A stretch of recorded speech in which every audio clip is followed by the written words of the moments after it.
Hi guys, today we are going to learn how to shoot in manual mode. But why manual?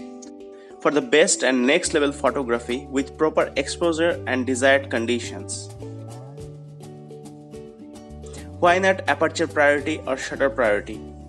Because camera cannot read our mind to give desired output. So what to learn in manual mode shooting? Check the tree. At initial stage, we have to learn 3 basic elements of photography. 1. Aperture, 2. Shutter speed, 3. ISO. Each segment has relation with light, purpose and side effects, and followed by some pro tips. After all the learnings, I am going to share you something. But what? Some real life settings of 3 into 2 total 6 different scenarios. Check the tree.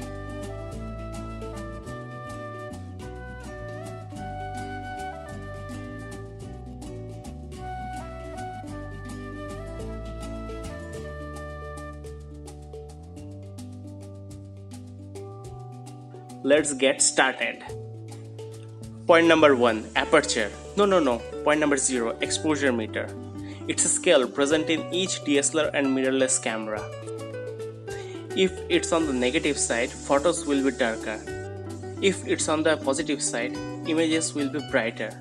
So our ultimate goal is to keep it at the middle by adjusting aperture, shutter speed and ISO.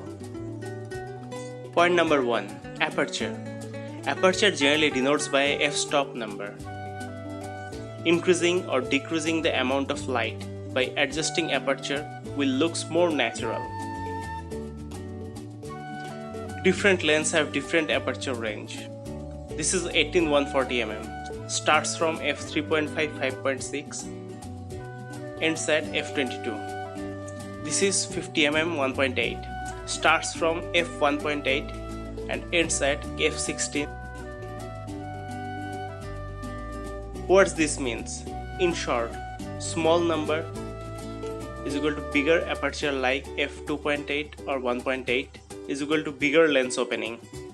Large number is equal to smaller aperture like f11, f16 is equal to smaller lens opening.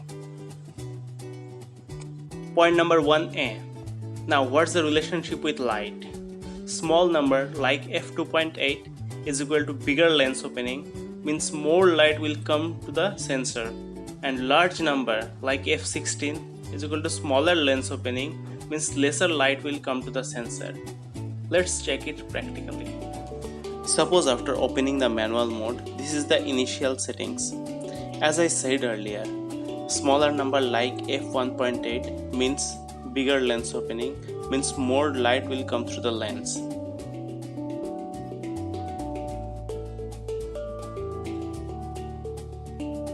Look, the image looks very bright or overexposed. Now, increasing the number means decreasing the aperture. Large number like f11 means smaller lens opening means lesser light will come through the lens. Look, the image looks very darker or underexposed. So hope the relation of aperture with light is very clear to you. Point number 1b. What's the purpose of aperture? Only the brightness? No, not at all. In very simple words, to blur the image. I'm not going into deep, just check the relation. More blur means less area in focus, means high aperture like f1.8. Less blur means more area in focus, means low aperture like f11. Check these images side by side. At first image captured at f1.8, the first doll is in focus, but the second image, both of them are in focus, which means lower f numbers are best for portraits, not for group, or vice versa. Point number 1c. As per the tree, here are some pro tips for you. For portraits, f1.8 to 2.8 for prime lenses, f3.5 to 5.6 for kit lenses or zoom lenses. For groups, f5.6 to f8. For nature landscapes, f8 or above. Point number 2. Shutter speed. This is the open duration of the shutter to capture the image, and these are measured by seconds like 1/60, or 1 by 100 seconds. In easy words, for how long you will open the shutter, for that long the sensor will open to the light, and for that long it will capture the image. Point number 2a, relation with light. Slow shutter speed like 1 by 140 means sensor is open to the light for a little longer duration, means more light in the image. For faster shutter speed like 1 by 1000 means sensor is open to the light for a shorter duration, means less light in the image. Let's check practically. Here I am slowing down the shutter speed. The image is very bright. Now here I am speeding up the shutter speed.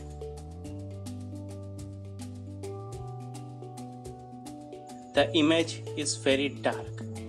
Hope the relation with light is clear to you.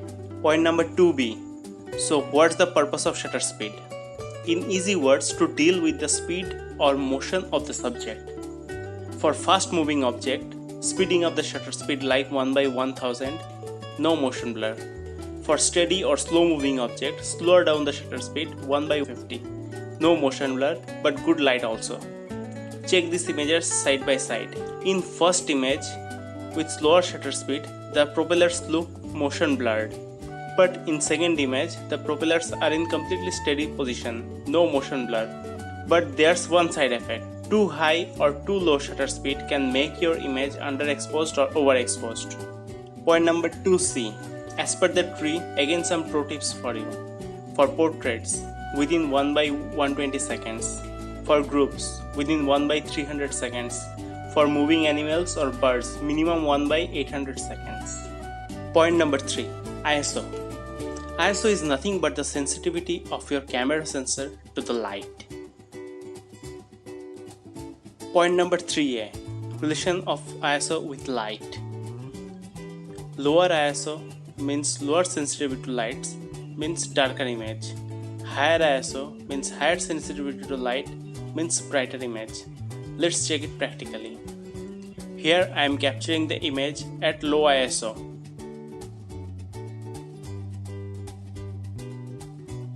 The image is very dark. Now capturing the same image by increasing the ISO.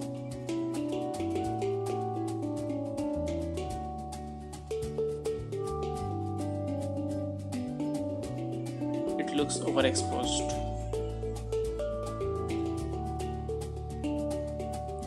Point number 3b. Purpose of ISO. In low light condition, when you are not able to increase the image brightness by shutter speed or aperture, just increase the ISO to resolve the same. It's actually brightening the image artificially, so don't go too high. The main side effect of the ISO is that it causes grains under high ISO number. Point number 3c. As per the tree, here again some pro tips for you. ISO 100 to ISO 200 in daylight. ISO 400 or above at low light. Again, please don't go beyond ISO 1600 to 3000, otherwise it will create a grainy image. Now it's the time to capture with perfection. Suppose after opening the manual mode, this is the initial settings. As I told you in Aperture Pro tips, for group photography use f5.6 or above. So I am doing the same also. In exposure meter, it looks little underexposed.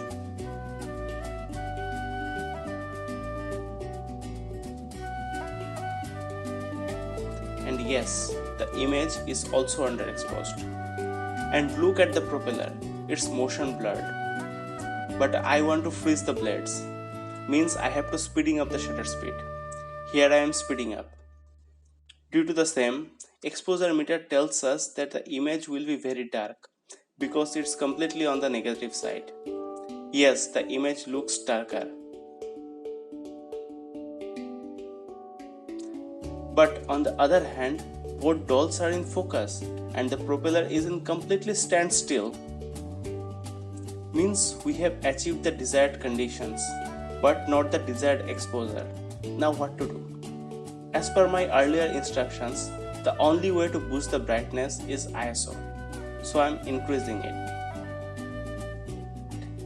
Here's the final image. As I said earlier, that I will share some probable settings to shoot in real life, as now here we are. At first, probable settings for portraits. In daylight condition, aperture f1.8, shutter speed less than 1/400 seconds, ISO 100 or maximum 200, focal length maximum as per your lens.